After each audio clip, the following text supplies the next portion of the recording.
Ele era um menino, ela era uma garota. Posso deixar isso mais óbvio? Oi, pessoal, eu sou o Kleber Fak. Oi, gente, eu sou o Renan Guerra. Eu sou o Nick Silva. E no programa de hoje, Discos Injustiçados, a gente vai falar sobre esses trabalhos que foram amplamente criticados durante o lançamento, mas que aos poucos acabaram se transformando em obras cultuadas ou não.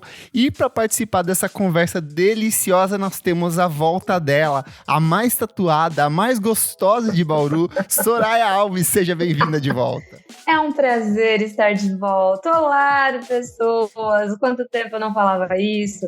E agora com novidades, hein? Não sou mais a mais gostosa de Bauru, e sim de São Paulo. É Estou verdade. morando aqui na capital, então chamem pra breja. É isso Até aí. encontrei Soraya em algum momento aí em que a gente tava no bar. Já, eu e Nico, muito rolezeiros, já nos encontramos. Ela falou assim, vamos marcar. Eu falei, vamos marcar. Nunca sai de casa. Mas antes o que, meu amigo Renan Guerra? Antes, você deve seguir a gente em todas as redes sociais, @podcastvfsm. Você também pode avaliar a gente na plataforma de streaming que você está nos ouvindo. Dá aquelas estrelinhas, se tiver espaço para comentários, hable mesmo. Mas só comentários positivos, se tiver negativos a gente apaga, deleta. Exatamente. A gente também pode fazer isso. Além disso, você pode apoiar a gente no Padrim. A partir de R$5 você tem acesso a alguns conteúdos especiais com bastante antecedência. E você pode assistir as nossas gravações aqui. E hoje a gente tá com casa cheia para ver a Soraya, né, Kleber? Exatamente.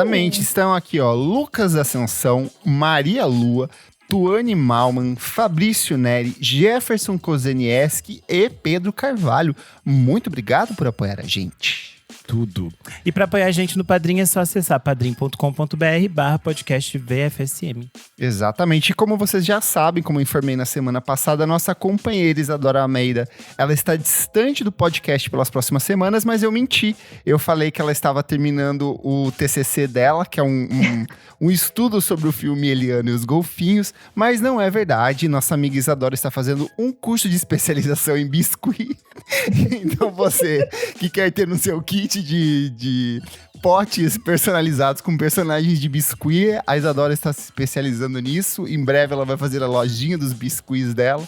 E são biscuits personalizados, porque são biscuits com foco em Britpop e outras bandas inglesas. Biscuits indies. Ai, eu amo. É ótimo pra quem vai casar, colocar Exato, no topo imagina. do bolo. O nome da marca é Bisquind. Um potão escrito farinha e tem lá o Oasis, assim, os biscoizinhos dos irmãos Gallagher. Então é isso, fica aí o recado. Em breve ela está de volta. Vamos pra pauta, meus amigos? Bora. Outrora massacrados, hoje aclamados, a história da música está repleta de obras que foram amplamente criticadas por público e crítica no ato de lançamento, mas que ao longo dos anos foram melhor compreendidas, se transformaram em objetos de culto e muitas vezes acabaram influenciando o nascimento de cenas inteiras. No programa de hoje a gente vai voltar no tempo para entender por que obras hoje consideradas icônicas de artistas como Led Zeppelin, Los Hermanos e Daft Punk foram tão atacadas quando apresentadas ao público. Meus amigos, vocês já tiveram esse processo de revisão histórica de coisas que vocês inicialmente odiaram e hoje vocês gostam muito? Soraya, você tem algum disco que você falou, nossa, que bosta, e hoje você tem alguma tatuagem no corpo? Sim, a resposta é sim. Mas na verdade eu acho que para além desse rolê da gente só revisitar o álbum, a gente que escreve sobre música tem algumas coisas aí na internet que dá uma vergonhinha de existir, né? Que a gente olha e fala assim, meu Deus, como que eu escrevi isso? O álbum nem é tão ruim, ou assim, não precisava ter falado tão mal. E eu acho que essa é a pegada do que a gente analisa com esses álbuns mais icônicos. Porque jornalista erra, gente. Jornalista erra, não só na sua avaliação, mas o que muda muito é o contexto. Naquele contexto, daquele ano, aquele álbum foi visto desse jeito. 10, 15, 20 anos depois, as coisas mudam, a própria carreira das pessoas mudam e talvez aquele álbum se torne mais… faça mais sentido ali dentro daquela história. Mas tem não só álbuns que eu já ouvi e hoje, e na época odiei e agora gosto, inclusive um do Kings of Leon, que tem tatuagem. Mas quando saiu o Come Around Sundown, acho que 2000 e não lembro quanto, 2010. era um álbum que eu odiei. Eu achei muito fraco, muito ruim, e hoje pra mim você estava certíssimo. Você estava certo. Pela primeira vez você estava certa, Soraya. Não, eu acho que hoje ele faz muito mais... Teve coisa muito pior depois. E ele faz mais sentido, porque foi uma experimentação válida ali.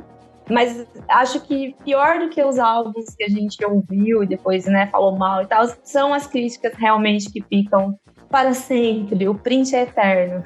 Tem coisas que eu simplesmente ignoro. Eu falo, não escrevi. Não, mas esse é o nome. Ele não fui. Hackearam. Era outra pessoa. Não, o pior pra mim é o exemplo contrário de coisas que eu amei na época. Hoje eu falo, gente, por que eu escrevi isso? Meu Deus do céu, pra quê? Eu percebo essas diferenças no processo de um ano, assim. Eu faço a crítica e aí lá no final do ano eu vou montar a lista de melhores do ano. E às vezes, sei lá, discos que eu dei nota 7, 7,5, eu sinto que no final do ano ele tem um peso muito maior do que um disco, às vezes, que eu dei nota 8, 9, sabe? Então eu acho que nesse curto intervalo a gente já consegue fazer reavaliações, mas eu acho que tem discos que de fato levam tempo, assim, até conquistar um espaço, ou muitas vezes eles são tão à frente do tempo deles que eu acho que são muitos dos discos que a gente vai citar nessa lista aqui hoje, que são trabalhos que na época meio que não tinha ninguém fazendo nada parecido com isso, as pessoas ouviram e não entenderam, e depois veio todo um universo de artistas que acabaram se inspirando por essa obra ignorada ou criticada de maneira excessiva pela crítica, né, pela imprensa musical. Gente, o primeiro álbum da Dua Lipa, de 2017, eu dei 4. Mas é um disco bom. Que frase. Não, mas 4 de 10 ou 4 de 5? 4 de 10. Ah, tá. 4 de 10. É baixíssimo. Assim, baixíssimo. Então, assim, hoje me arrependo, não é? Não é um ótimo disco, mas, poxa, 4 é muito pouco, né? É triste. Imagina os jornalistas da Pitchfork, será que eles tanto que eles refizeram várias das notas deles, né? Tipo, teve aquela listinha que o ponto da Pitchfork é que é tipo uma somatória das notas, né? Aí sempre é um BO, porque às vezes o texto da pessoa que assinou lá, a pessoa falou bem e eles deram uma nota mais baixa do que a pessoa esperava. Só que depois é a pessoa que toma no cu, porque todo mundo vai xingar ela. É o caos aquilo lá. Mas eu acho que tem a questão do próprio tempo, né? De a gente avaliar as coisas. E a crítica geralmente tem essa coisa de ser mais veloz e querer responder e reagir àquele álbum de uma forma muito rápida. E também tem essa coisa de alguns artistas, às vezes, que eles existem num espaço sonoro, em alguma coisa que eles criaram, e eles vão fazer algo diferente. Essa primeira reação também, às vezes a gente fica um pouco reativo de dizer, não gostei disso, porque a gente compara com o anterior. Sim. Sendo que às vezes é completamente diferente. Tem alguns casos aqui que a gente vai falar disso. E aí eu acho que também tem essa reação inicial. E eu acho interessante, assim, que a gente possa olhar de novo e pensar, putz, tava todo mundo errado lá, hein, gente? Isso aqui é bom, hein? Eu acho que com isso a gente já pode começar puxando aqui essa questão de o primeiro era muito diferente do segundo, que é o caso do próprio Los Hermanos, com o bloco do Eu Sozinho. Los Hermanos estoura em 1999 com o auto-intitulado disco de estreia, que era um disco muito mais voltado pro ska, com elementos de hardcore ali. Bem essa pegada que tava rolando na cena carioca daquele período. Ana Júlia se transforma em um verdadeiro sucesso, toca em todos os lugares, até o George Harrison fez uma versão pra ela, que é bizarríssimo você pensar nisso. E quando eles entraram em estúdio pra fazer esse segundo álbum de estúdio, que seria o bloco do Eu Sozinho, a gravadora deu total liberdade artística, porque eles tinham sido bem sucedidos no primeiro álbum, eles tinham vendido mais de 250 mil cópias, assim, em poucos meses foram 100 mil cópias, hoje são 250 mil. E aí eles vêm com esse disco que é totalmente torto, estranho, com um monte de ritmos bizarros, com letras estranhas, com uma poesia muito complexa. E a gravadora fala, não gostamos, volta pro estúdio pra finalizar, cai na mão do Chico Neves, que era o cara que fazia os grandes hits de música pop com Skank. Ele fala, cara, esse disco é um disco bom, não tenho muito o que mexer, vou dar uma mexidinha aqui. Aí chega o público praticamente ignora, odeia, detesta, o grande público não compra essa do Los Hermanos. Só que com o tempo, uma parcela específica dos ouvintes que entendeu essa mudança, abraçou a banda fortemente e aos poucos essa obra ignorada, que vendeu só 40 mil cópias no lançamento, acabou se transformando em uma obra cult, influenciou uma geração de novas bandas que estavam lançando no começo dos anos 2000 ali, e querendo ou não, fez o Los Hermanos uma das grandes bandas dessas últimas 2 décadas, tanto que eles fazem volta e meia aquelas turnês, eles que são sempre com ingressos esgotados, turnês lotadíssimas, e aí é um disco que, querendo ou não, teve o seu reconhecimento, né? Mas é que eu acho que esse disco, só é esse disco porque teve os outros 2 na frente, apontando, tipo, um amadurecimento da banda. Você e diz tipo, o a banda Ventura virou e o outra 4. coisa. Sim, porque, tipo, se a banda tivesse acabado ali, tivesse morrido, possivelmente o Bloco Deu Sozinho não seria grandes coisas, assim, tipo. Então acho que pra gente apontar esse como um grande disco, apesar dele ser bom, tipo, boas músicas, tipo, ele é um disco muito bom. Mas eu acho que ele só é o que ele é por conta dos discos que vieram depois e pelo que a banda virou desse fenômeno cult com esses outros 2 discos. Uhum. Eu acho que é difícil você apontar algum fã de Los Hermanos que vai falar que esse é o disco preferido. Não, mas pode tem vários discos que falam, sim. o que mais tem. Ele quer polêmica com os fãs do Los Hermanos. Eu senti desde que ele começou a falar ali. Ele tava vindo assim, ó, nervoso. Eu acho que é um dos meus favoritos, sim. Olha aí, só pra te afrontar. Eu também gosto demais dele, assim. Acho que ele envelheceu muito bem. Eu acho que ele é bem estranho. Eu tava ouvindo ele durante a construção da pauta, assim. Tem é um tipo de disco que eu acho que hoje em dia talvez não rolasse, sabe? Ele é bem diverso conceitualmente, mas eu acho um bom disco. Mas eu concordo, porque o Ventura, que foi o trabalho seguinte, já meio que restabeleceu, já reconectou com o público. Ele é um pouco mais acessível, tem umas músicas mais fáceis ali. Eu lembro que eles tocavam muito na MTV, tocaram num especial da MTV do VMB, usando barbas postiças, com todo mundo barba postiça. Então eu acho que faz sentido esse pensamento do Nick. É que esse disco pra mim tem uma cara de pirraça também, assim. Tipo, a gente fez tanto sucesso que agora eu quero fazer o oposto. Sim, sim. E, tipo, já era um disco legal, assim. Eu gosto do Bloco Deu Sozinho. Eu lembro que tocava muito na MTV, mas isso já, tipo, muitos anos depois do disco, assim. Ainda continuava tocando os clipes, porque as pessoas começaram a voltar nesse disco, assim. Porque tinha uma sensação, quando eles lançaram esse, que as pessoas ficavam assim… Nossa, eles desapareceram, né? Eles pararam de fazer sucesso. Era uma coisa assim, até as pessoas entenderem que eles estavam fazendo algo diferente. Mas eu acho que isso foi um processo do tempo mesmo, assim. De as pessoas voltarem e entenderem o que estava acontecendo ali, o que eles estavam planejando, o que eles estavam pensando. Eu acho que nesse caso também faltou, talvez, o hit instantâneo que o público estava acostumado, né? Então, aí, se você já não tem, você já não fica voltando para aquele álbum. Deixa eu entender esse conceito e tudo mais. Até porque a banda não era essa força toda, né? Para você se debruçar e consumir a obra de Los Hermanos. Não, você queria mais um hit igual foi Ana Júlia e por aí vai. E quando não tem esse hit instantâneo, a sensação desse flop, ela aumenta. E também existia num espaço de mudança da indústria fonográfica, né? Tipo, ali as pessoas já não compravam muito CD, a gente vai passar a consumir as coisas na internet. Tanto que essa redescoberta e essa questão de eles serem cultuados também tá muito relacionado a essa nova geração que passa a consumir o som deles a partir da internet. Eu acho que isso também é importante. E a internet inteira é importante até para outros discos aqui que a gente vai falar de serem redescobertos. Quero voltar um pouco mais no tempo, porque esse aqui, hoje em dia, é considerado um dos grandes clássicos do rock, mas na época foi amplamente criticado. Led Zeppelin, com o álbum homônimo de 1969, primeiro álbum de estúdio da banda, aquele que tem o Zeppelin pegando fogo na capa do disco. O disco sai na Inglaterra, mas quando parte da imprensa da Inglaterra fica assim, gosto, não gosto, mas de maneira geral, nos Estados Unidos ele é amplamente criticado. Muitos dos críticos falavam faziam comparações sobre o quanto a banda estava copiando o estilo de composição de alguns artistas de blues e de rock da época mesmo. O Robert Plant foi apelidado de um Rod Stewart nem de longe tão excitante por alguns Isso dos achei críticos. Maldade. É bem bizarro Isso mesmo. é maldade. E aí é até muito engraçado porque a principal crítica desse disco veio da Rolling Stone, da revista Rolling Stone em 1969, e é um artigo que volta e meia volta a ser citado como um desses reviews que foram meio que imprudentes. Ela destrói esse disco, mas por conta da própria relação com o público. O público naquele ano coloca ele no top 10 da Billboard 200, ele o público de maneira geral consome esse disco, então logo no mesmo ano ainda o Led Zeppelin lança o segundo disco, então meio que tem essa reparação histórica aí, então num curto período de tempo ele sai desse disco odiado para uma obra já cultuada por parte do público e da crítica, né? Eu acho que nesse caso tem a ver com aquela ideia de que os críticos tinham, especialmente essa época de revista, assim, que eles queriam, tipo, definir as coisas. Isso não vai existir, isso aqui nunca mais vai acontecer. E aí é cheio dessas coisas que você volta e olha e fica assim, tipo, nossa, errou muito feio aqui, né, gato?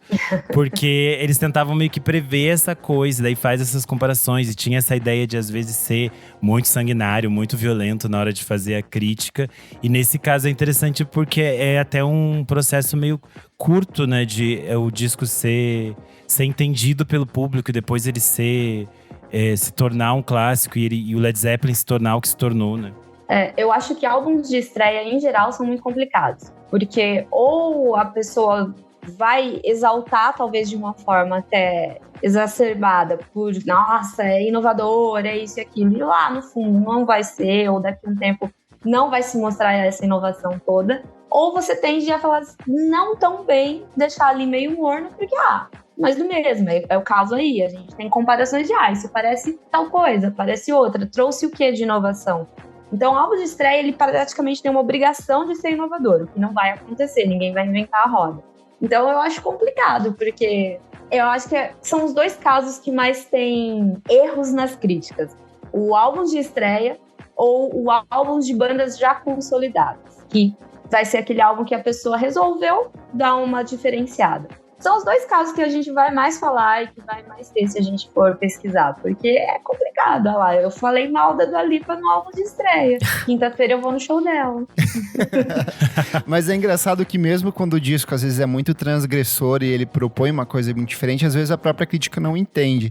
Por exemplo, Black Sabbath de 1970, primeiro álbum de estúdio da banda, ele é hoje em dia considerado um dos grandes marcos do heavy metal, dessa mudança do rock na década de 70, desse som mais denso, mais sombrio.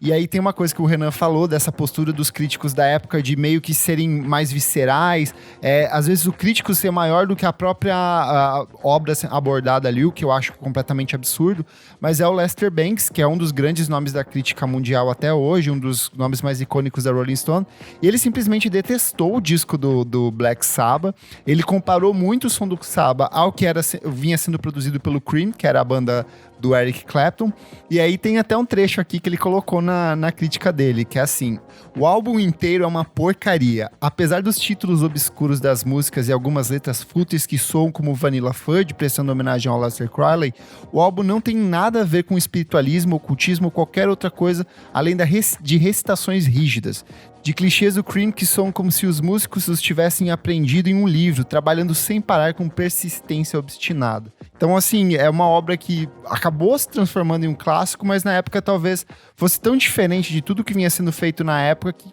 causou essa repulsa, né? O pior é que eu nem acho tão diferente, acho que é o mesmo caso do Led, tipo, gente branca querendo recriar o blues rock, sabe? Sim. Acho que esses dois casos são bem isso, assim.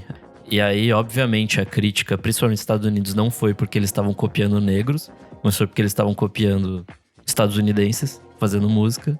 E acho que vem boa parte desse ódio americano vem disso, nessa primeira fase. E acho que tem todo o rolê, tipo, sei lá, todo o rolê lá da invasão inglesa que teve nos anos 60, metade dos anos 60. Era uma coisa, tipo, super diferente, assim, do que virou esse rock Led Zeppelin e Black Sabbath, né? Tipo, era muito mais Beatles, The Who, essas paradas que eram mais vendáveis, assim. Acho que quando vai pro metal, ou mesmo pra esse hard rock do Led Zeppelin, eles criam essa coisa mais dark mesmo, né? Que, tipo, acho que as duas bandas vão seguir por caminhos bem diferentes, mas acho que tem isso, assim, tem, tipo, esse olhar de falar, tipo, caralho, que porra é essa? Sendo que, tipo, cadê meu Beatles, sabe? Que tinha acabado de acabar, né? E eu acho que, tipo, toda vez que a gente vai falar sobre crítica, a gente vai entrar nessa discussão sobre o peso do subjetivo e do objetivo, né? Tipo, a crítica, esse cara, ele escreve que ele detestou, que é uma porcaria. Não deixa de ser a opinião pessoal dele, só que ele é um formador de opinião, e aí ele tá lá jogando isso, mais gente vai ouvir e vai falar, acho que eu também não gostei. Por isso que existem os fenômenos do injustiçado pela crítica, porém que o público gostou, né? É o caso ali do Led Zeppelin. Então, tipo, até que ponto, né, essa injustiça é só pela expectativa do cara aí, que achou que ia ser, nossa, um disco super ocultista, não sei o quê, e não foi. E acho que é aquele tipo de crítica que ele fala do que não é e não do que é, né? Tipo, Sim. acho que isso é muito comum entre críticas, e eu já me peguei muito em minhas críticas, falando, tipo, não, deveria ser assim ou assado. Tipo, cara, a música não é minha, sabe? Tipo… E aí você vê, tipo, nesse texto ele mesmo fala de ele esperar algumas coisas muito complexas e de outros tópicos do Black Sabbath. Esse é meu disco preferido do Black Sabbath e eu acho, tipo assim, muito legal esse, essa sério? conexão. Eu gosto muito desse, que eu gosto desses barulhos, dessas coisas meio de filme de terror. Eu gosto dessa conexão que tem com o universo de filme de terror, que é uma coisa que, sei lá, o próprio gênero de terror, nessa fase toda, a partir dos anos 40, 50, 60, assim, o pessoal, tipo, virava a cara também. Não era interessante. Eu acho que depois o Black Sabbath vai ter essa coisa de ter alguma coisa de humor nesse universo que é dark, assim. E eu acho que as pessoas também demoraram pra entender isso, sabe? Levar isso a sério. Achavam que era, tipo assim, uma bobagem deles. Então eu acho que também tem essa coisa de ser, de algum modo, fora do que estava se esperando, daqueles conceitos muito estabelecidos, né? E aí eu acho que tem isso de uma expectativa também de se colocar, como o Nick falou, dessas coisas que estavam acontecendo naquele momento, né? Tanto que esse disco vai ser muito fundamental para uma porrada de gente que depois vai fazer outras coisas. É que é engraçado também você esperar, tipo, um puta conceito de uns moleque que vivia numa cidade fabril, assim, sabe? Acho que o Led Zeppelin você até podia esperar mais, porque foi meio que uma boy band ali, roqueira formada com outros catadão de outros músicos ali que já faziam… VFSM sem contexto. Mas eles eram, tipo, resquícios de outras bandas ali, mas já o Black Sabbath não, era tipo, de fato, gente nova querendo, vão fazer uma banda e eu tenho aqui meu dedo de plástico e vou tocar com ele uma coisa muito trevosa. E acho que é isso, assim. Muito bom. Quero puxar pra longe do rock, chega, já falamos demais de rock aqui, e ir pro universo de música pop. Essa pauta veio pra mim com um disco símbolo, que é o MIA Maia, de 2010. E esse foi um disco que ninguém gostou. Crítica detestou, público odiou. Meu Tumblr. Eu odiei também na época, eu escrevi, falei mal desse disco. Um dos primeiros textos que eu fiz no meu site é desse disco e eu me recuso a reler porque deve ser horroroso. Mas é um disco que ele era muito estranho, ele era totalmente sujo, caótico, com muito ruído, muito barulho, muita experimentação. Ela vinha de um cenário ali onde ela criticava o governo do Barack Obama, que estava sendo amplamente defendido na época por praticamente todo mundo, tinha um alto nível de E ela massacra isso, ela fala sobre a perda de privacidade dentro dos sites como o Google e outras redes sociais, ela fala sobre YouTube, ela fala sobre como as pessoas estavam recebendo notícias sem ter um senso crítico, sendo só bombardeadas com essas informações. Enfim, todos os assuntos que a gente vê discutindo hoje, fake news e tudo mais, ela estava discutindo lá em 2010, as pessoas não entenderam, as pessoas falaram, você está completamente louca, todo mundo praticamente ignorou esse disco, só que ao longo dos últimos anos, por conta do fenômeno de artistas como PC Music, Charli XCX, Sophie, e pelas próprias temáticas que ela aborda, meio que esse disco foi tendo um novo significado e ele tem sido revisto fortemente nos últimos anos. E eu mesmo aprendi a gostar desse disco, eu acho que sim, ele é muito estranho, ele é bagunçado em alguns aspectos, mas eu acho que é uma MIA muito inventiva ali. Nossa, eu baforei demais esse álbum. Eu amava muito. Eu era completamente enlouquecido por toda a estética dele. Não, a estética é perfeita. Aquelas fotos 3D. Aí tinha uns negócios que tudo eu ficava reblogando no Tumblr. Era só o que eu fazia. E eu amava, tipo, a barulheira que era o disco, assim, tipo XXXO, Love-A-Lot, era tipo tudo muito barulhento. E aí, tipo, Born Free tinha aquele clipe que era talvez um dos melhores clipes que ela já fez. Eu ficava assim, a maior, a mulher. E aí, realmente, as pessoas… É que o discurso dela todo nessa época ia a gente vai ver o que ela tá fazendo hoje em dia, parecia muito de, tipo, teoria da conspiração de gente maluca. Sim. E aí as pessoas ficaram meio assim e achavam assim, ela tá exagerando. Porque isso que você falou, era uma fase que as pessoas ficavam assim, tipo, não, o Obama é muito importante, ele é nosso primeiro homem negro a bombardear crianças na Arábia, isso é muito importante pra nós. E aí as pessoas ficavam bravas. E isso se repetiu muitas vezes. Depois, quando a Noine também fez músicas criticando o governo do Sim. Obama, as pessoas também apontavam. Sendo que, essencialmente, eles estavam falando sobre coisas que é tipo… falta de privacidade, invasão de dados, desrespeito à privacidade das pessoas e a forma de consumo das coisas dentro da internet. Eu acho que ela… Aqui nesse disco ela tem um olhar muito inteligente, muito sério sobre questões que agora as pessoas estão entendendo que são sérias, assim. Porque a gente começou a sentir esses impactos. Porque na época que ela começou a falar isso, tudo pra gente parecia meio teoria da conspiração mesmo. E a gente passou a estar cada vez mais conectado. Tipo, nosso celular, eles sabem tudo que a gente faz. O Google sabe onde a gente tá. A gente fala aqui uma coisa, daqui a pouco já tem publicidade. Tá tudo nesse disco, assim. Então é muito foda. E sonoramente é isso que você falou também. Toda uma geração que produz música de uns 5 anos pra cá basicamente já tava nesse disco também. Não, e vale lembrar que, sei lá, o rolê da NSA lá rolou, tipo, uns 2, 3 anos depois. Então, sim, assim, verdade. ela estava corretíssima. Tá vendo Jesus, hoje na época ela via o futuro. A MIA sofreu mais que a Ju. Bom, a gente tem que falar de Arthur Verocai aqui nesse programa. Esse foi injustiçado, injustiçadíssimo. Ele lançou lá em 72 o primeiro disco dele, né? O Arthur Verocai. Mas é engraçado porque ele já compunha muito pra novela e pra várias trilhas, assim, tipo, além de compor pra outras pessoas, né? Ele trabalhou com muita gente foda. Trabalhou com Jorge Ben, com Elisete Cardoso, Gal Costa, Erasmo. Ele era diretor musical e arranjador de alguns dos principais programas da TV Globo na época. Inclusive, a trilha sonora da Grande Família, da versão original lá atrás, foi ele quem foi responsável. E ele era, de fato, um cara conceituadíssimo. Então, tinha, de certa forma, uma expectativa em relação ao que ele viria a fazer nesse primeiro disco solo. Ele vem com um disco que, sei lá, quer misturar jazz e bossa nova, entre outras coisas ali. E não foi bem recebido, mas, tipo, eu queria muito mais saber se, tipo, se foi a galera ali, dos jornalistas que não gostaram, ou se só não compraram mesmo. As pessoas normais não compraram um disco, assim, porque… Parece algo… As pessoas não compraram, Tipo, só eu esqueceram, acho que assim. é tipo todos esses artistas que foram classificados meio como malditos, assim. Alguma parte da crítica abraçava eles, mas eles não tinham público. Eles não tinham público pra, por exemplo, circular, fazer shows, essas coisas que no final das contas dependia de você vender disco, né? Se hoje em dia já é difícil circular o Brasil com o conceito de internet, imagina vendendo disco. E aí tem o fato curioso que depois o disco dele foi redescoberto por produtores de hip hop, então ele virou base pra muita gente foda. MF Doom fez músicas com samples de Verocai, Ludacris tem.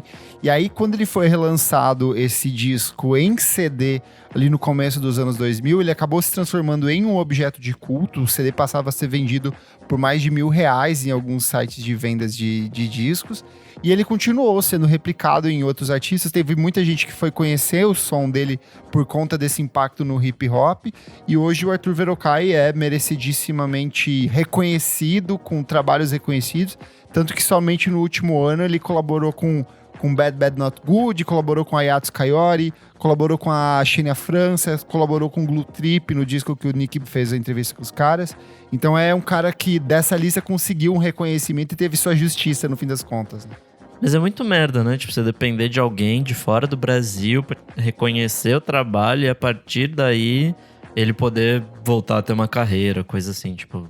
É muito merda todo esse caminho que ele teve que percorrer, sendo que ele sempre foi um cara absurdo, assim, tipo… Eu vou puxar um que o Kleber não colocou na pauta, mas foi o primeiro que veio na minha cabeça quando a gente pensou lá vem, nessa algum pauta. da Maria Bethânia. Não, é o Cantar da Gal Costa. O Cantar, ele vem logo após o Índia, vem o Fatal, vem o Índia e vem o Cantar. E o Cantar, ela tá com uma voz muito mais natural, muito mais baixa, que é dessa formação dela, do universo da Bossa Nova, que era uma referência para ela. E era um trabalho em que o Caetano produziu, e ele traz o João Donato e o Pedrinho Albuquerque. E ela é simplesmente ignorada, assim, esse disco é completamente ignorado. Tanto que tem uma entrevista ótima que o Caetano fala, esse disco foi tão ignorado que até o Nelson Motta, que falava bem de tudo, falou mal.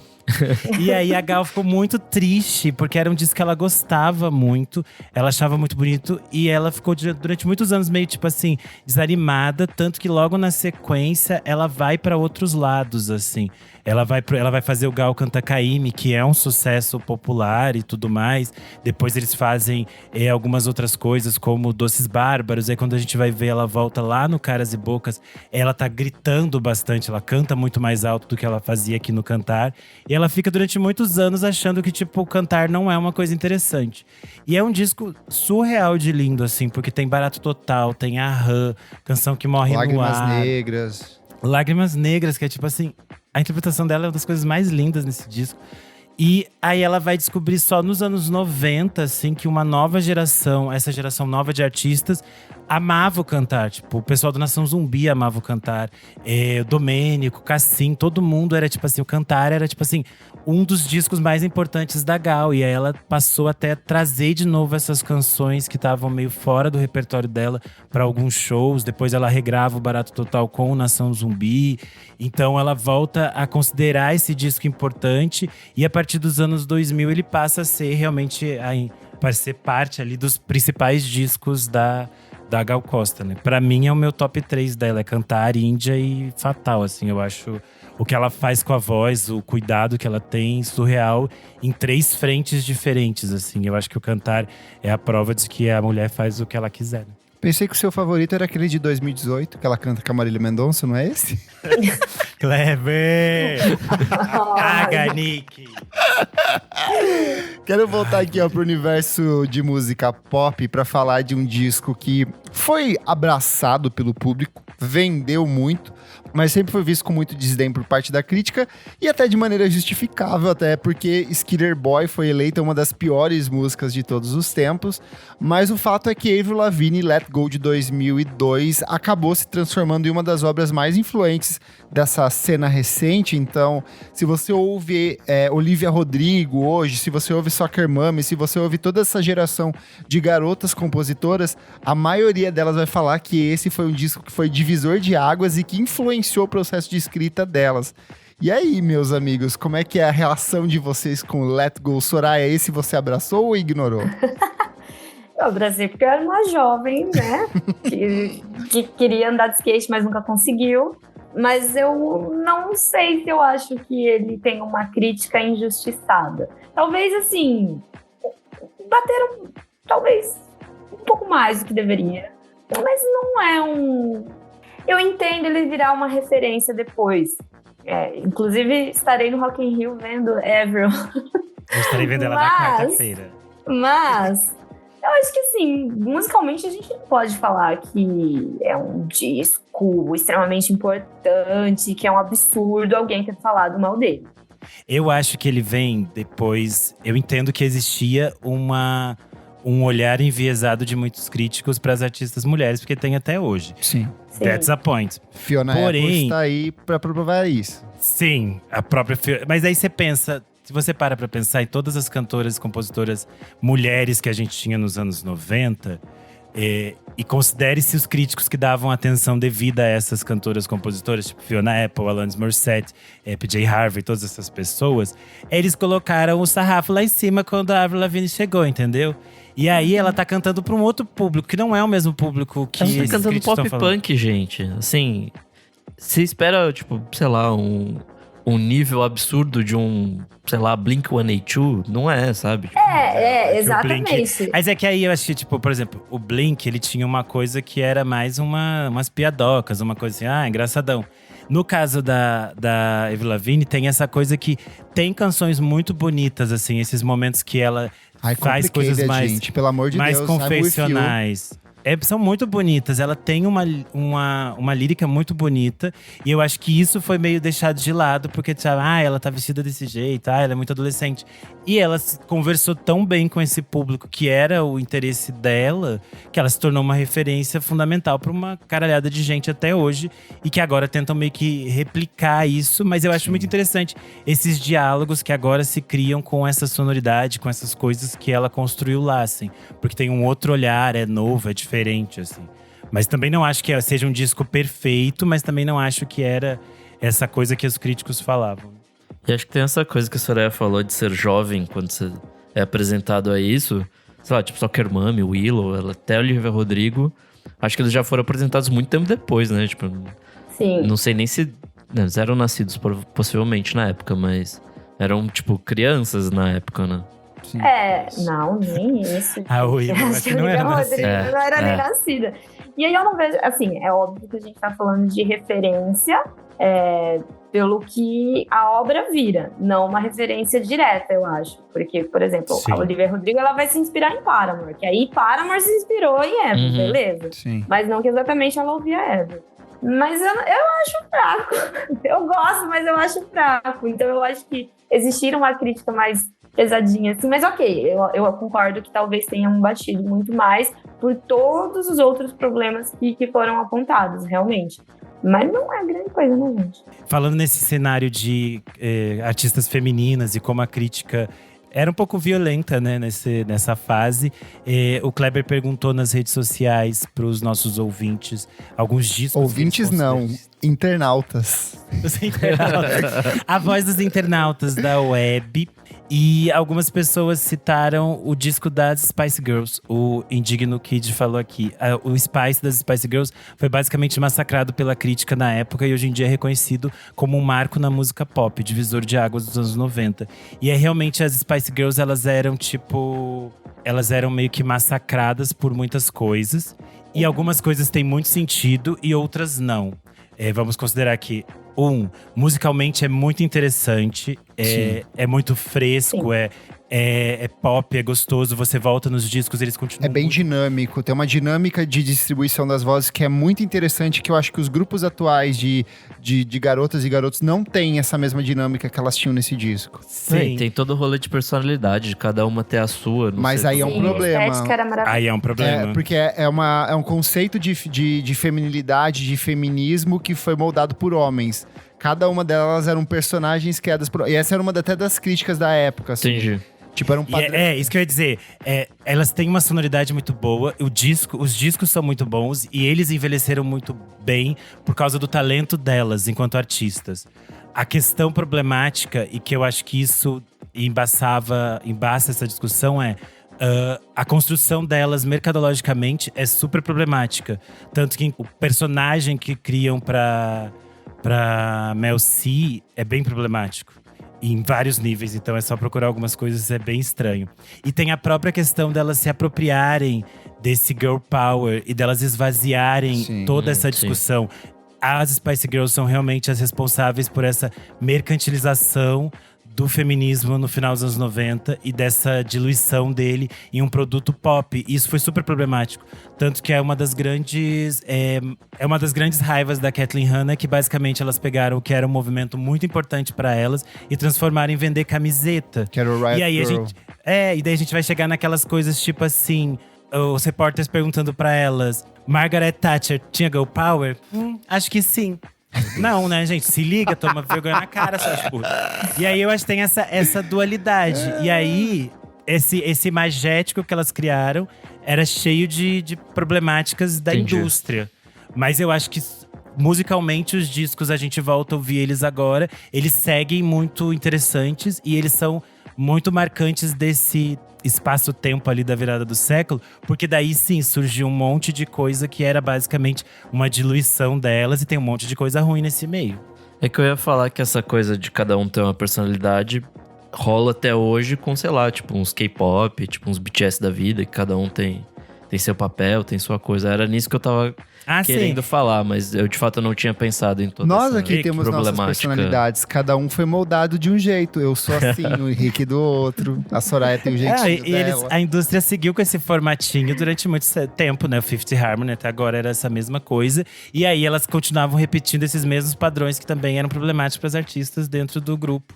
E aí depois acaba com todo mundo brigando. O Renan, por exemplo, a gente fez uma pesquisa e aí a pesquisa apontou que a gente deveria retirar a Elo Cleaver e colocar uma gay com foco em MPB. Então é tudo pensado pra estar aqui. Pra sair um pouco do indie, entendeu? Eles queriam um novo público. Exato. Já que você puxou aí os comentários do público lá, muito obrigado a todo mundo que participou. Veio muita gente, tanto no grupo dos madrinhos quanto lá no Twitter.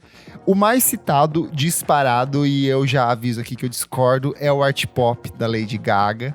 Ele sai ali na época, parte do público, de maneira geral, não gosta, a imprensa também não gosta. Ele foi um disco que veio em sequência a um trabalho muito bem recebido da Gaga, que era o Born This Way, que talvez seja uma das obras mais importantes da música pop da década passada.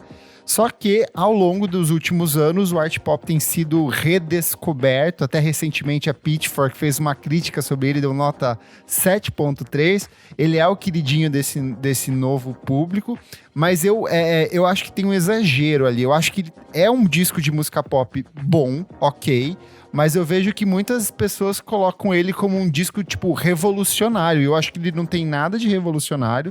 E eu acho, inclusive, que essa mobilização recente é muito análoga aos levantes da extrema-direita ao longo da última década. Que são Meu Deus. pessoas que tinham suas vozes supostamente silenciadas, que se encontraram nas redes sociais e utilizaram disso para levantar essa pauta que é o quê? Que o art pop é um disco bom e ele não é. Ele é um disco só ok. E digo isso. Nossa, mas tem umas músicas muito boas, eu adoro. Eu fiz uma anotação aqui que é assim: o art pop continua ruim. Essa é a minha contribuição sobre o art pop. Gente, não dá, é o pior disco da Gaga, aceitem. Não tem esse Fashion, levante aí. é só o que eu digo pra vocês. Não, esse levante é fã que quer transformar a carreira da pessoa assim, em algo impecável, que ela não tem falhas. Exatamente, tudo dela é um acerto. Exatamente. Injustiçado é o Joanne. Falando em… Eu não vou falar de Joanne, eu vou fugir do Joanne. Outro que os internautas citaram foi o Bionic da Christina Aguilera. E ele apareceu algumas vezes. Comentário aqui do Marco Antônio Gomes, que é o nosso ouvinte. Ele falou: Bionic da Aguilera, além de ter 5 baladas da Cia antes dela ficar famosa com Titanium, tinha Elastic Love. Como um álbum com essa música consegue flopar? Talvez porque seja ruim. Questões. Um que a Cia tinha feito os discos pop muito bons antes. Vocês sempre sabem que eu defendo a Cia antes dela esconder a cara. Depois, não. Agora, o ponto é, quando em 2019 eu entrevistei o pessoal do Lady Tron no Screen Yell. E eles produziram algumas… internacionais aqui, ó. E eles produziram algumas faixas do Bionic. E eles falaram, o Daniel explicou que o álbum ele era de um jeito e a gravadora desmembrou o álbum de outras formas. Tanto que quando saiu a versão deluxe, tem umas outras faixas que originalmente a Christina Aguilera tinha pensado em colocar lá.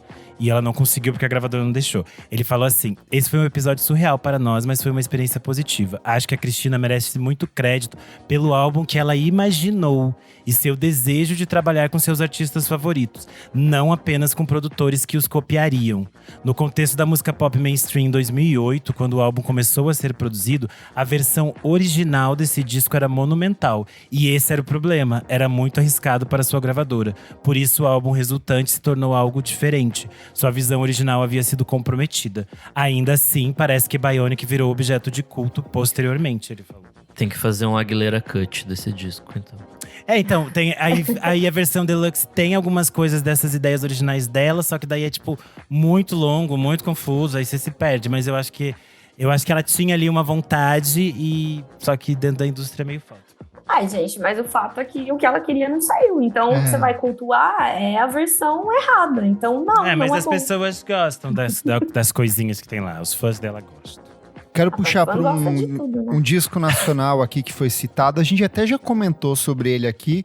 Eu concordo e discordo. Cores e Valores do Racionais MCs. Eu acho que ele não foi necessariamente massacrado pelo público e crítica. Eu acho que ele mais causou uma confusão. As pessoas não conseguiam entender de fato o que estava rolando ali, mas eu concordo que ao longo desses últimos anos ele foi um disco que cresceu muito, inclusive para mim, tanto que quando eu fui fazer a revisão das críticas há uns 2 anos, eu senti um impacto muito maior dos temas que eles exploram do que na época que ele saiu, sabe? Eu também senti uma confusão lá atrás. Eu acho que nesse caso, eu nem considero que ele seja necessariamente injustiçado, mas é que eu acho que quando ele saiu, a gente ficou tanto tempo esperando alguma coisa dos Racionais, aí todo mundo ficou meio assim. Sim. O que pensar disso? O que ele Mano Brown diferente dos outros discos, porque a gente tava esperando… vem aí mais um disco do Racionais com 1h30 de duração, faixas de 8 minutos e temas extremamente descritivos, letras descritivas, sempre políticas. E ele tem alguns escapismos ali, ele vai para umas outras direções. Musicalmente, ele tem uma pegadinha de trap ali no fundo em algumas das faixas, não tem toda aquela tapeçaria instrumental que era muito característica das produções dos discos anteriores. Então, é um disco que, de fato, causa uma confusão, né, pro fã antigo. Sim. É que pra mim é mais um caos da crítica pelo que não é, sabe? Tipo, pelo que você tá esperando do disco imaginário na sua cabeça. Uhum. Ninguém fala, tipo… Ou pelo menos falaram, mas acho que nem tanto não bateram na tecla do disco pelo que ele é. Ele é muito bom no que se propõe a fazer, assim. Que eu acho que tem essa questão do tempo, né? Quanto mais tempo o artista demora pra lançar uma coisa, mais expectativas as pessoas criam na cabeça delas. E aí é normal, porque eu também crio um monte de expectativa. E aí quando você vai ouvir, você fica assim, isso é diferente do que eu queria. Não foi o que eu pedi. Ô, Soraya, temos aqui um que eu acho que você vai defender. O @meioacuna falou: Tranquility Base Hotel and Cassino. Acaba que ainda é muito criticado pelos fãs de Arctic Monkeys, mas tenho visto um cult following crescente por ele. E aí, injustiçado ou não injustiçado esse álbum? Quem não gostou quando saiu tá errado. Pra resumir, é isso. Não sei por que as pessoas implicaram com esse álbum. Porque ele é chato. De novo. Ele não é chato, gente. Sim, ele é Soraya, As pessoas precisam começar a usar os substantivos corretos, entendeu? Então, chato esse é correto, uma coisa, ele é chato. Diferente é outro. Diferente é eufemismo pra chato. Não é, ele é diferente do que o Arctic Monkeys vinha fazendo até então. Ele é diferente dentro da carreira. Ele não é chato. Igual pensa, gente. sua amiga cortou um cabelo e ficou meio ruim, assim. Você não vai falar pra ela, ficou uma bosta. Vai falar, ficou diferente, mas amiga. Não é isso. Ele tem música. Essa analogia foi muito boa. Foi boa. Ele tem um contexto de começo, meio e fim ótimo. Ele tem músicas isoladas ótimas. Eu não sei o que o pessoal implica com esse álbum. Eu só acho que, assim, a galera não gostou da estética. Tudo bem?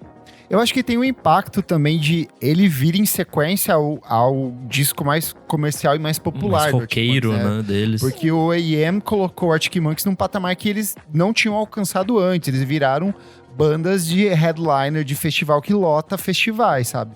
Inclusive, a vinda deles agora pro Primavera no Brasil, mais uma vez, é estimulada por isso, por conta dessa fase mais roqueira.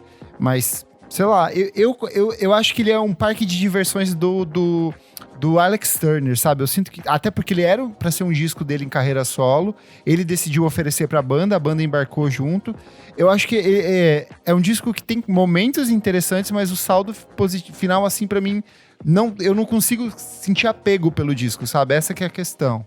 Eu acho uma experimentação muito boa. E eu acho que se as pessoas não gostaram, elas provavelmente vão gostar muito menos do que o novo que vai sair, né? Porque o álbum que vai sair, ele vai ser ainda muito mais parado. Ele não vai ter guitarra.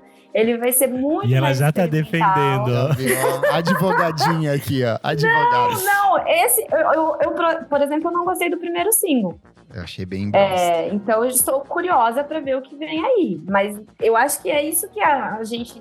Eu bato talvez na tecla de que você não gostar não significa que é ruim. Sim, entendeu? Por favor, sim. E pra mim tem uma coisa que é muito sinônimo de Los Hermanos, de pirraça, assim, tipo…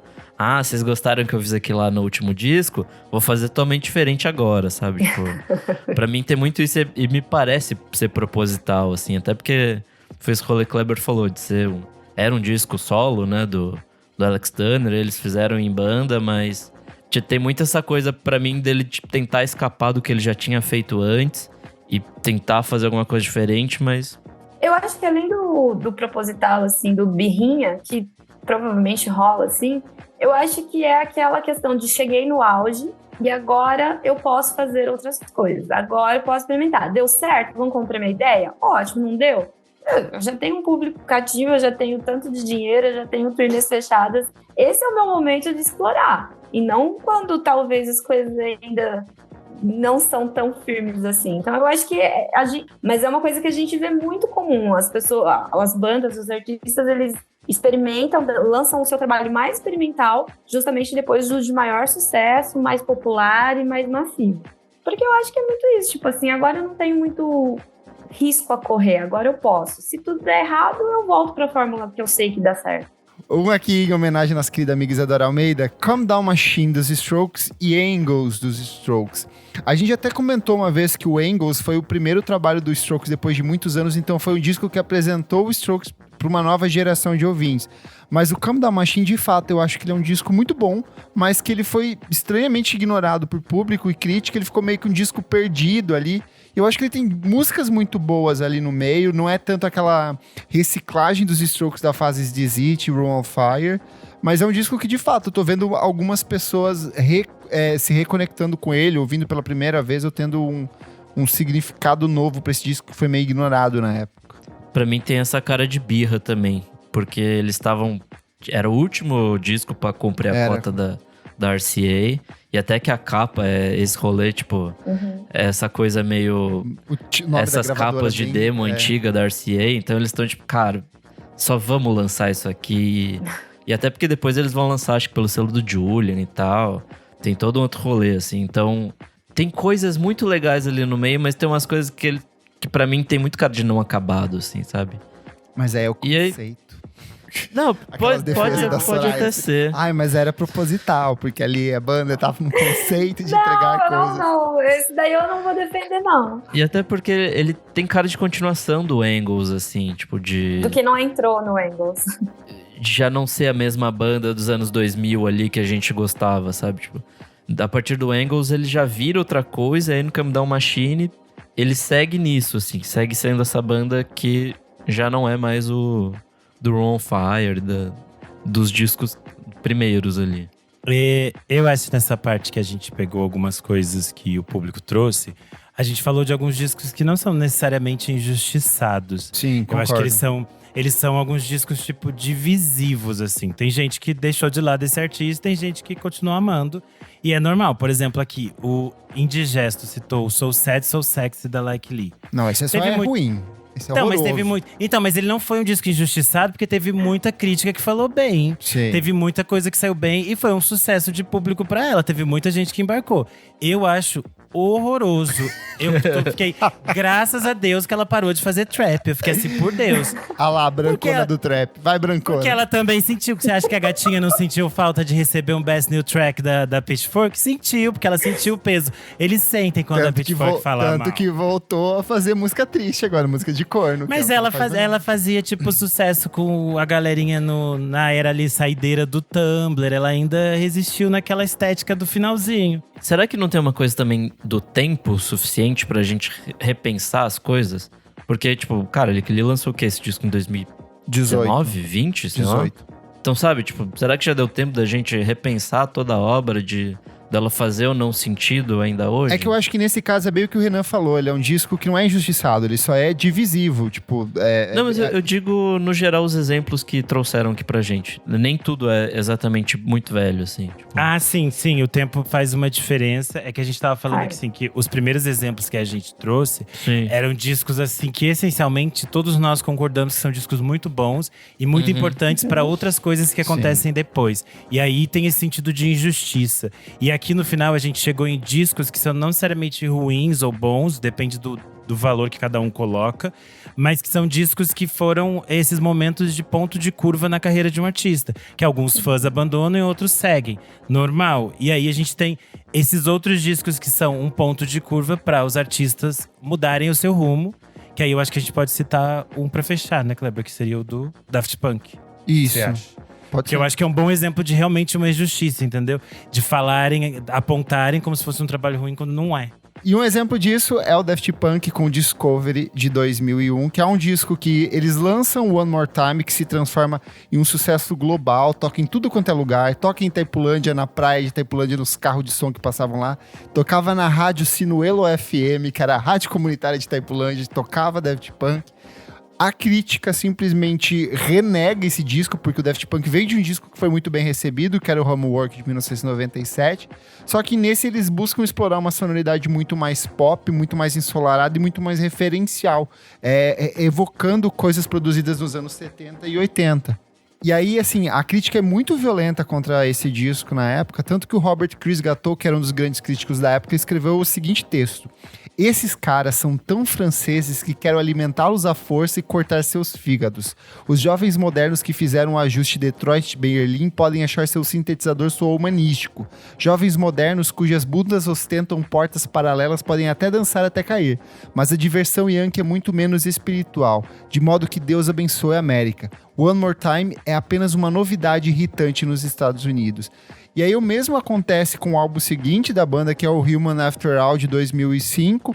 Só que meio que aos poucos esse disco foi mudando. Ao longo da década ele foi sendo redescoberto. E a própria Pitchfork, por exemplo, que deu nota 6.4, se eu não me engano, para ele, coloca ele em terceiro lugar como disco mais importante da década de 2000. Então foi um processo de ao longo de uma década de redescobrir, de conhecer esse disco, que hoje é considerado como uma das obras mais importantes da história da música, né?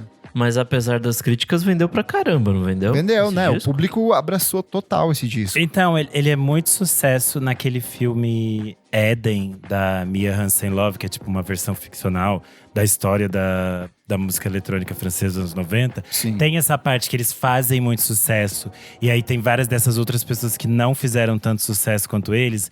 Ficam, tipo assim, meio torcendo o nariz. Daí tem uma cena muito icônica que é tipo assim, os outros DJs estão lá atrás e fica tocando One More Time. E eles ficam todos meio assim, não sei se eu gosto dessa música.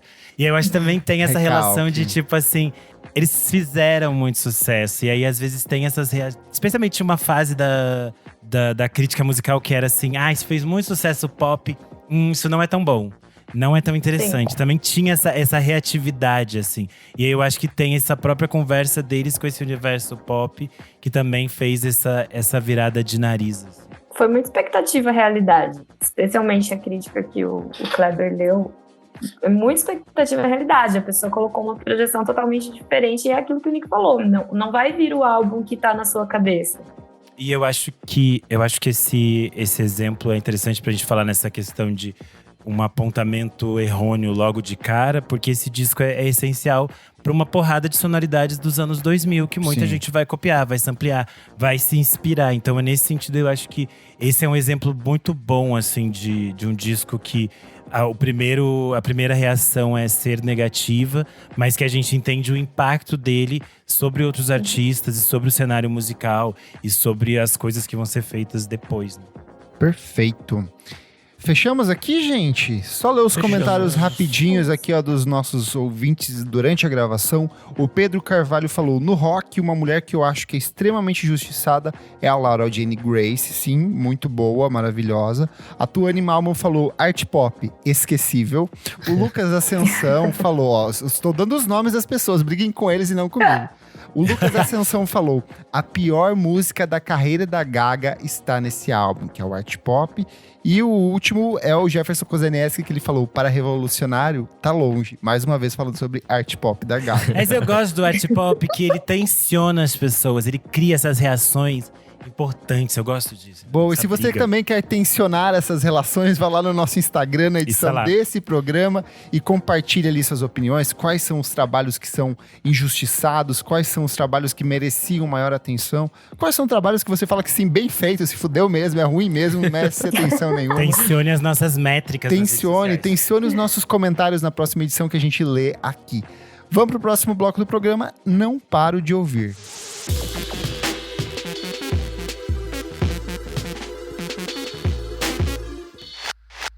Chegamos então ao nosso segundo bloco, Não Paro de Ouvir. Nick Silva, o que é este bloco? Nesse bloco a gente dá dicas de coisas recentes que a gente não para de ouvir.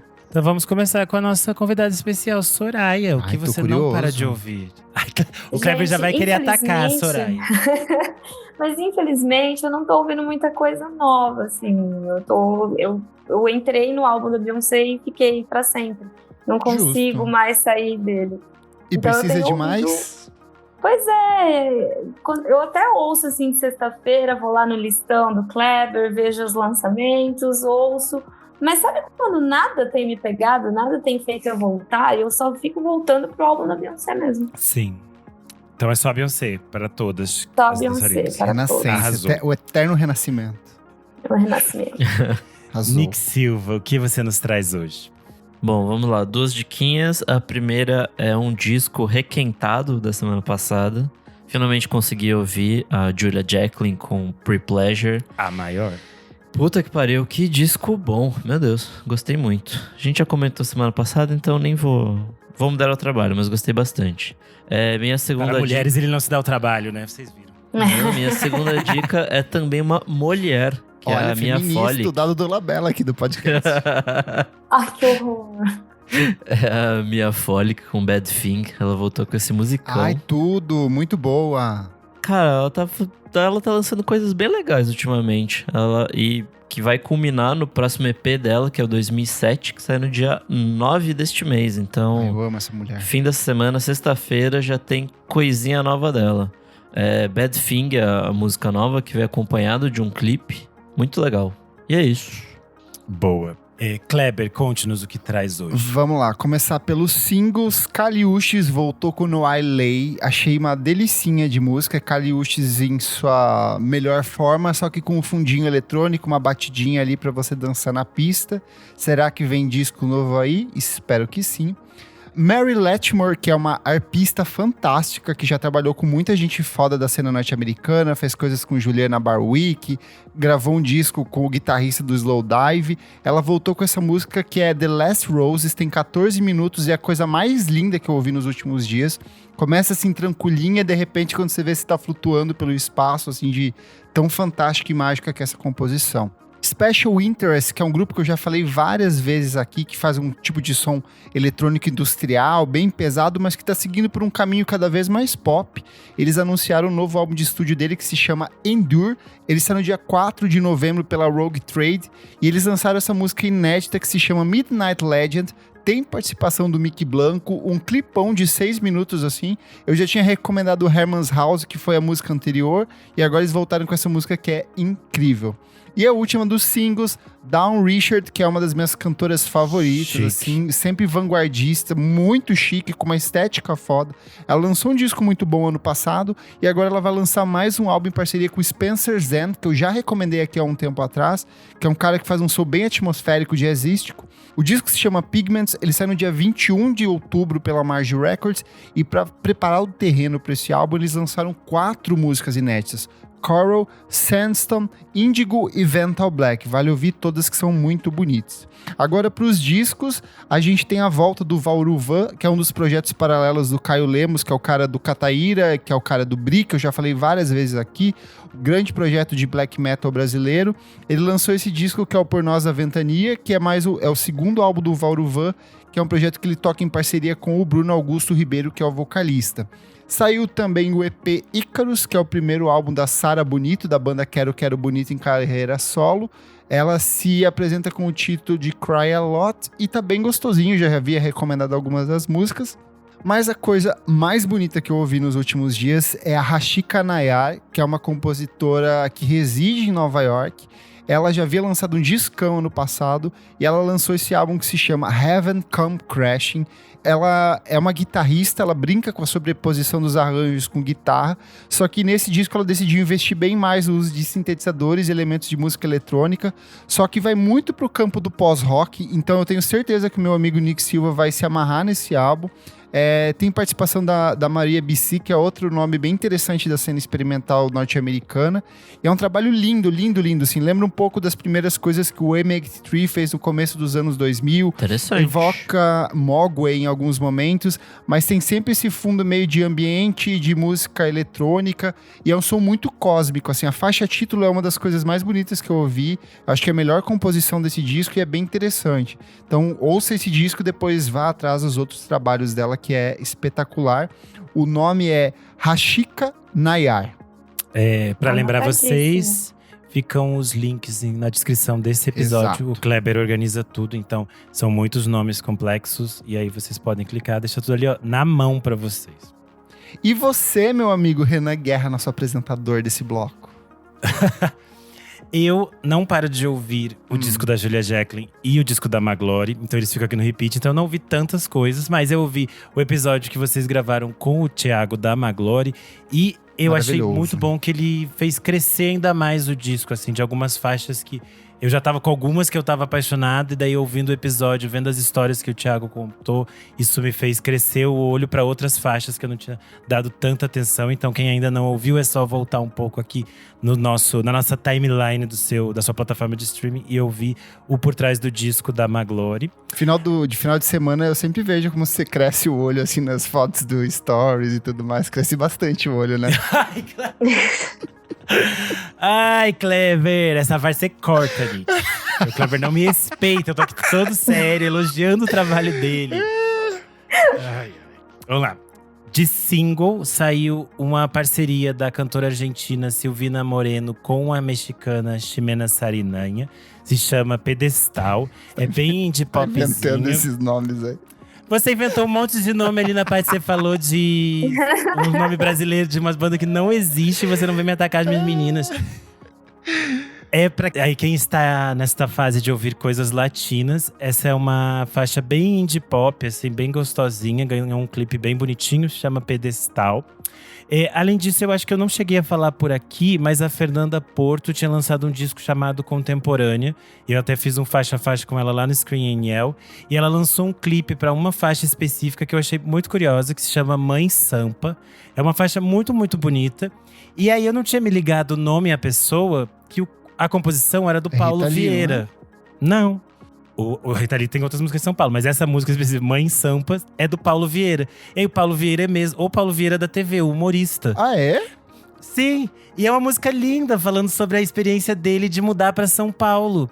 E eu acho que eu adorei, ficou linda na voz da Fernanda Porto. Ela lançou agora, essa semana, um clipe andando por São Paulo e tal. E aí eu fui atrás da versão original do Paulo, que eu não conhecia. Ele gravou em 2019, tem participação da Tulipa Ruiz. Gente, E eu achei todo um rolê aleatório. Eu adoro o Paulo, mas eu não sabia disso. E eu fiquei assim, nossa, ele já tem 15 mil facetas. Essa é tipo mais uma, porque ele canta muito bem e a composição é muito bonita. Então achei curioso trazer aqui. E de disco, eu não parei de ouvir o disco do No Porn, o Contradança. Eu achei excelente. O No Porn tá completando 20 anos de carreira. Na pandemia, eles tinham lançado o disco Sim, que foi o primeiro trabalho que tinha o Lucas Freire, substituindo o Luca Lauri. E eu acho que marcou uma mudança específica no projeto. Belíssimo. E eu acho que esse novo disco vem para sedimentar isso, assim. Eu acho muito interessante como o Contradança celebra essa história do No Porn e continua moderno e continua interessante. Ele tem essa coisa de… Se no Sim a gente falava um pouco de… festas em casa, de Zoom, de a gente estar trancado dentro de casa, bebendo na sala. O Contradança tem essa coisa de voltar pra pista, de ocupar de novo os espaços, de vivenciar de novo a noite. Mas ele Isso é bem é muito político legal. também, algumas das músicas, né? Porque eu acho que também, quando a gente fala desse retornar aos espaços e voltar aos espaços, a gente tem que pensar quais são os corpos que estão retornando a esses espaços. Porque a gente também pensa no quanto as coisas ficaram muito mais caras, o quanto sair para as festas é muito mais caro e o quanto o fato de que a comunidade LGBTQIA+ está passando por um outro processo de questão de saúde que não impacta as pessoas heterossexuais, que é a monkeypox. E muitas festas em São Paulo estão fechadas por causa disso. Inclusive festas que o próprio No Porn costumava tocar. São festas que estão fechadas há tipo 2, 3 meses. E a gente não sabe quando a gente vai voltar, porque não existe uma possibilidade de de vacina ou de qualquer coisa de chegar no Brasil. Isso tá muito, tipo, se falando aleatoriamente, sabe? E eu acho interessante que eles falem disso, desse sentido de resistência da noite, de continuar ocupando esses espaços da noite. E eu também acho muito legal que tem essa coisa de conversar com algumas outras coisas da própria história do no porn. Então a gente vai ouvir pequenas palavras, frases que eles já usavam antes em outras canções e elas voltam, assim. Então achei Como bem mar bonito. e maremoto. Não, como adoro DJs, adoro. É isso. Boa. Fechamos este bloco, então. Vamos para o nosso terceiro bloco.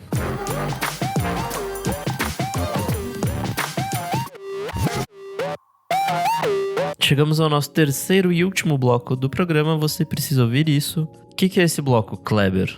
Nesse bloco são dicas atemporais, filmes, séries, livros ou receitas ou dicas de lugares para comer em São Paulo, como eu trouxe hoje aqui, e até histórias bizarras de virais. Meu Deus. Virais. Bom, Soraya, o que você traz? Gente, eu trago.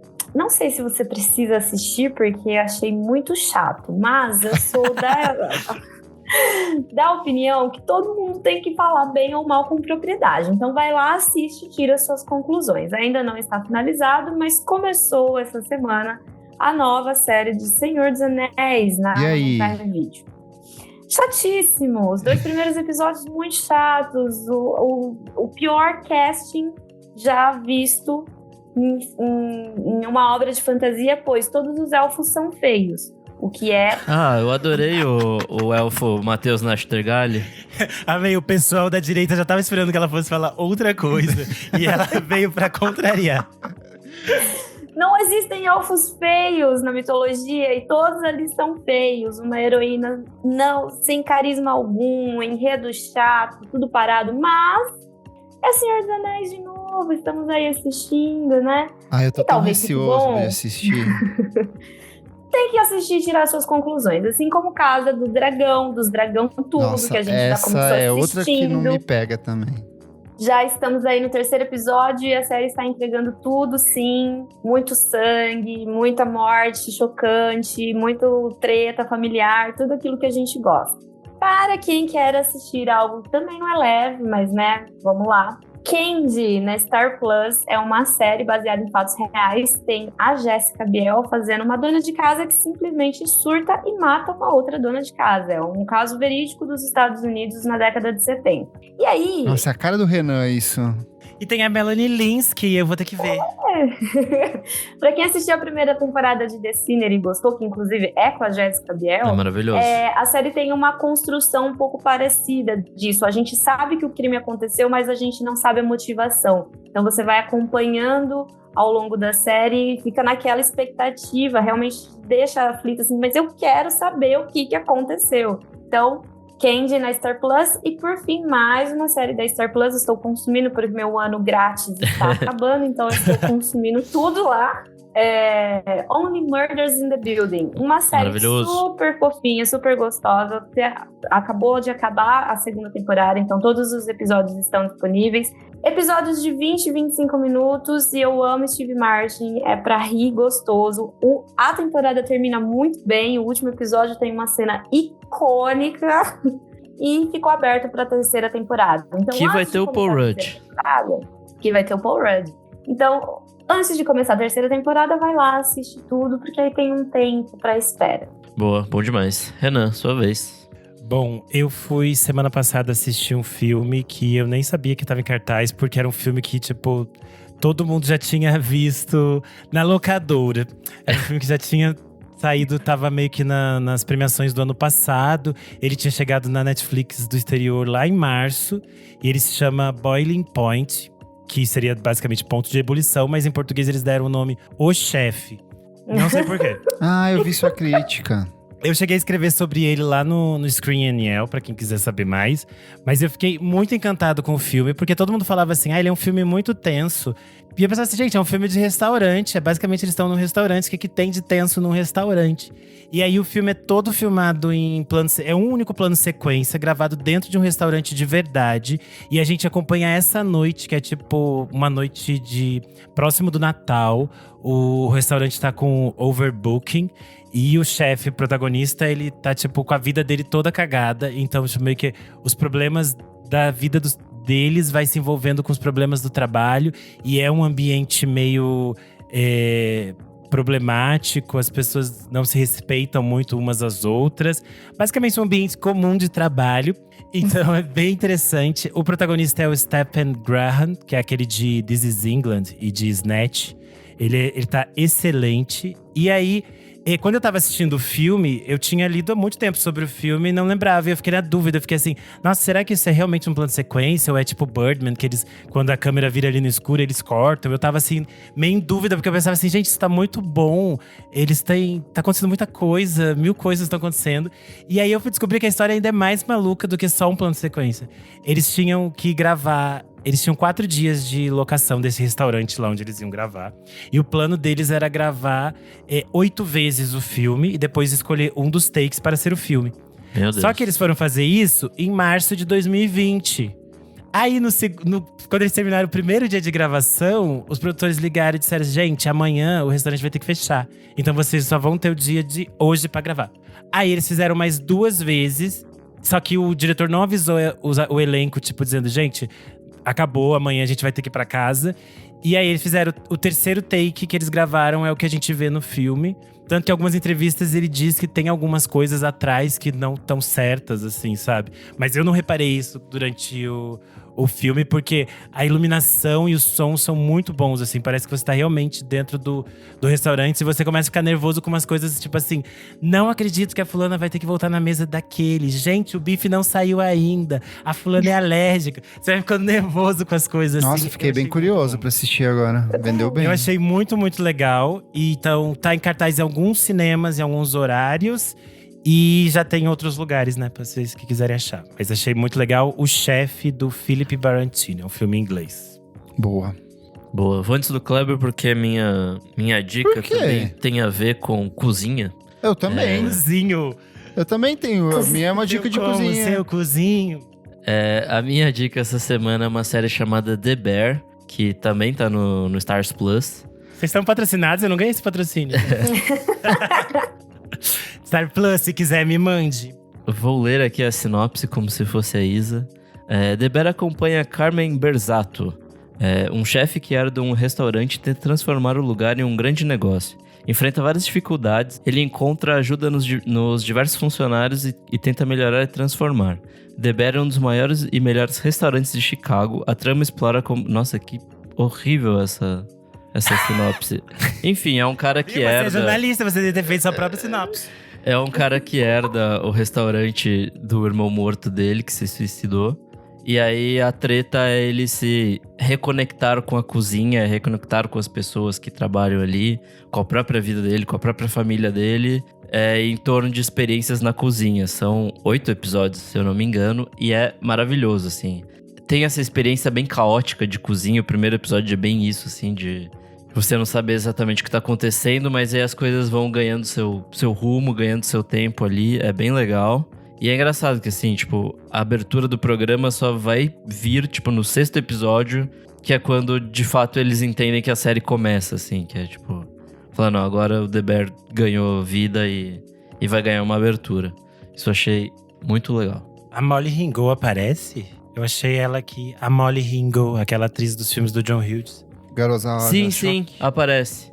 Tudo. Tadinha, ela só aparece numas coisas nada a ver, né? Porque ela é insuportável, todo mundo fala que é o inferno trabalhar com ela. Coitada! É. Tinha até o boato de que ela voltaria, ela seria uma das convidadas de Stranger Things e a galera recusou por causa disso. Caralho. A última vez que eu vi ela foi naquele filme sobre os assassinatos na indústria pornô gay lá. Que ela fazia a mãe do gayzinho. Coitado. Mas enfim, ela tem um papel super, super pequeno.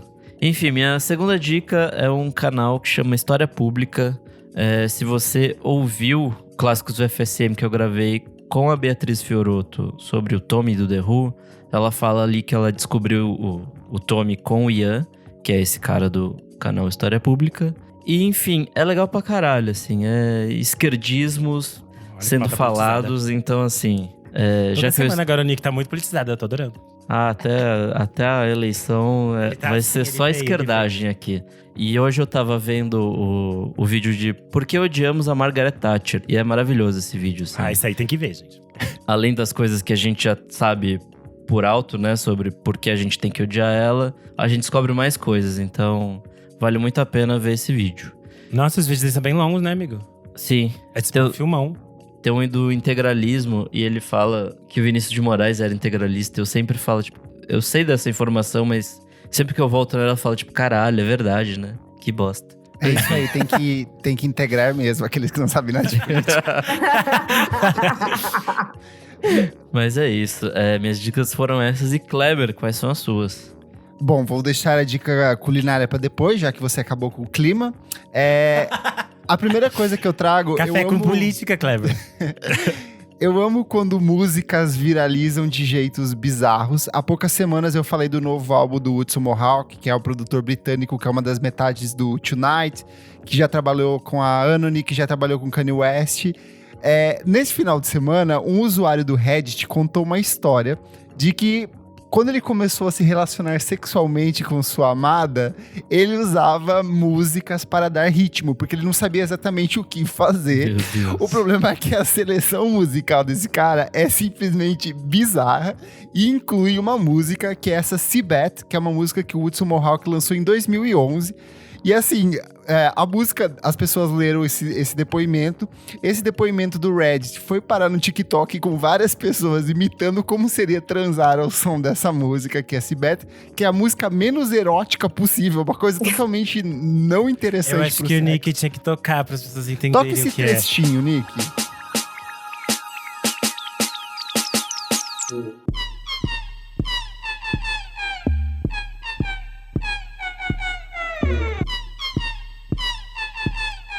Porque é surreal essa música, gente. E aí o que acontece? Essa música viraliza no TikTok e ela entrou no viral do Spotify do Top 50. Ela tá na primeira posição só por conta dessa história. Então tem muita gente que não conhecia a obra do Hudson Mohawk, que tá conhecendo agora. Ele mesmo aproveitou disso, ele já mudou tipo, algumas partes das publicações dentro do Spotify mesmo. Ele já colocou ela como música preferencial para as pessoas ouvirem.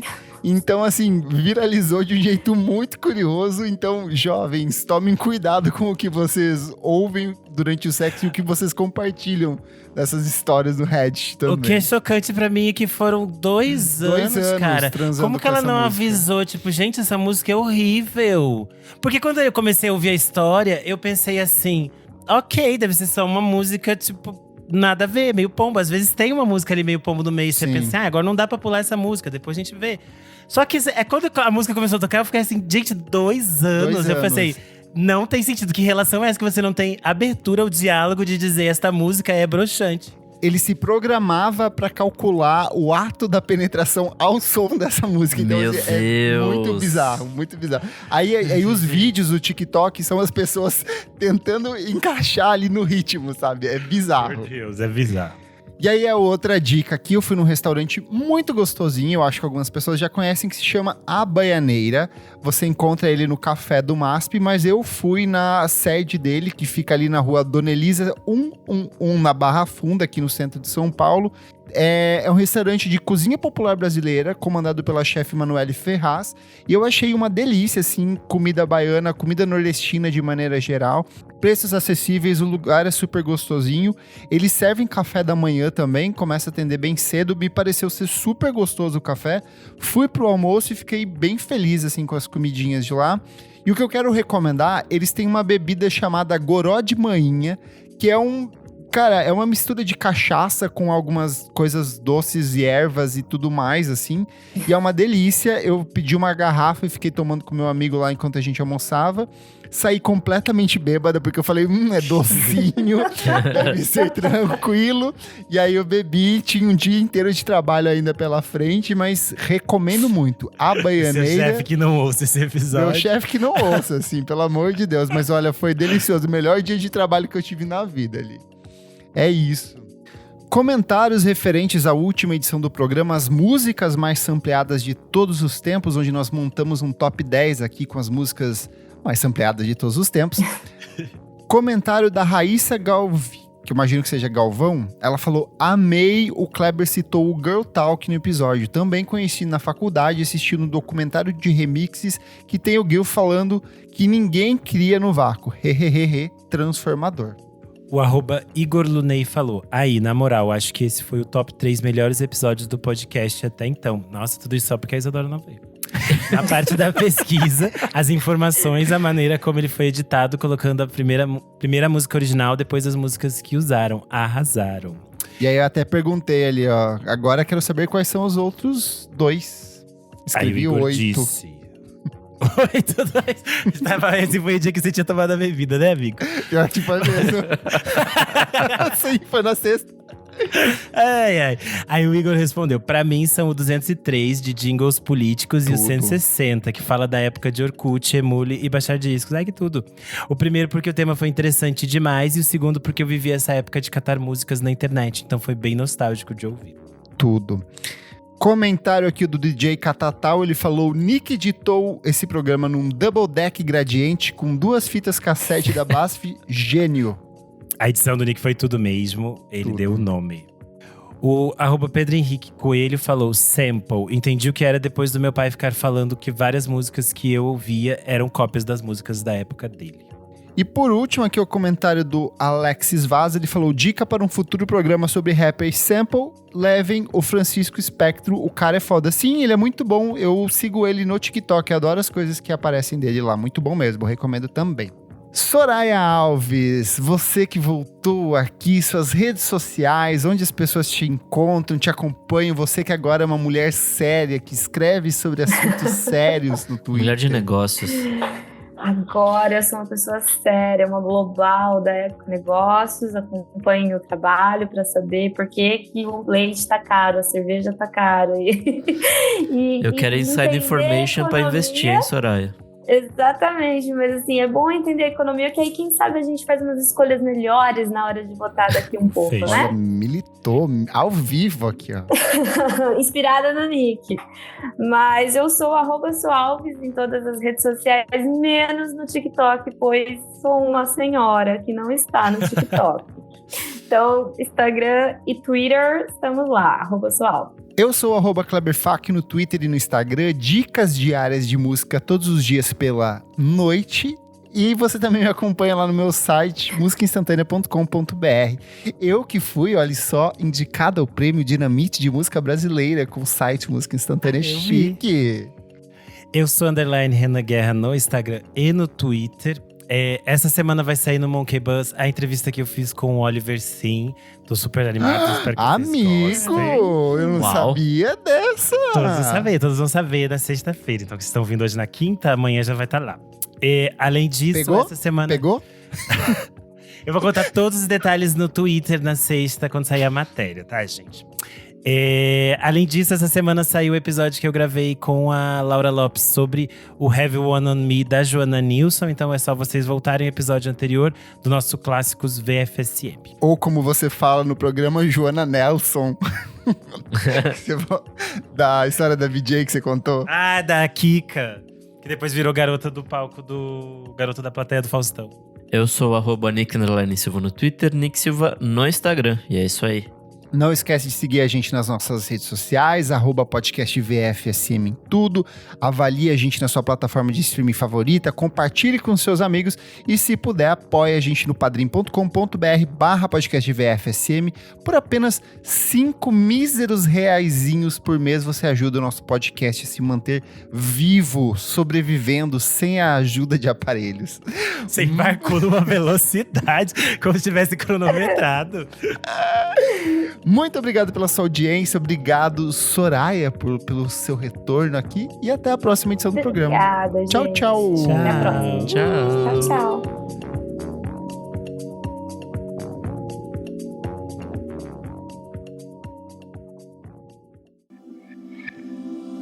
Esse podcast foi editado por Nick Silva.